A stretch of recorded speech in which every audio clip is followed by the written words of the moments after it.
Good morning po sa inyo lahat. Isa pang muli yugto na ating daily Bible blessings.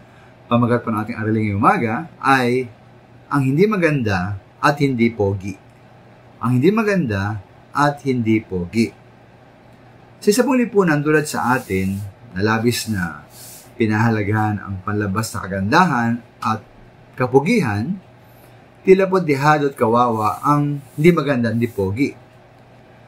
Dahil mula po sa paghanga, sa mga artista, hanggang sa toneladang napakarami mga advertisements o sa mga make-up, pagkaputi, pagpapayat, at magandang damit, napalaga po nga sa karamihang mga tao ang panlabas na kagandahan at kapugihan.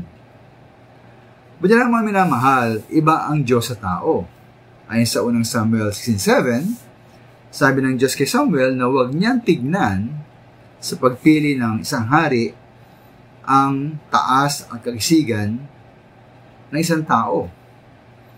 Kapagkat ang Diyos po hindi tumitingin ng katulad ng pagtingin ng tao.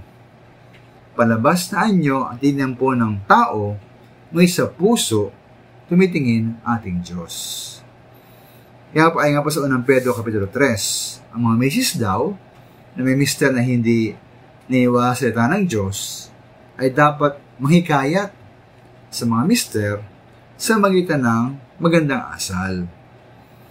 Dapat sila mga misis ay maging maka-Diyos at mamuhay ng malinis. Ang kanilang kagandahan ay hindi magiging parang panlabas lamang, kundi kagandahan po nakatago sa puso. Ang kagandahang walang kupas na likha ng maamo at mapayapang diwa na lubhang malaga sa mata ng Diyos. Kaya po sa ating mga miss mga dalaga, kung di man kayo gaano kagandahan sa panlabas, nawa po inyo po sikapin magkaroon ng magandang puso at pag-uugali. O kahit sa mga mister at mga binata, hindi man tayo gaano kapugihan, nawa maging pogi po ating puso at pag-uugali. Dahil po higit na pinahalaga ng Diyos, kagandahan at kapugihan ng ating puso, ng ating asal at ng ating ugali. Nawat, huwag din tayo po humusga sa mga tao ay sa panlabas.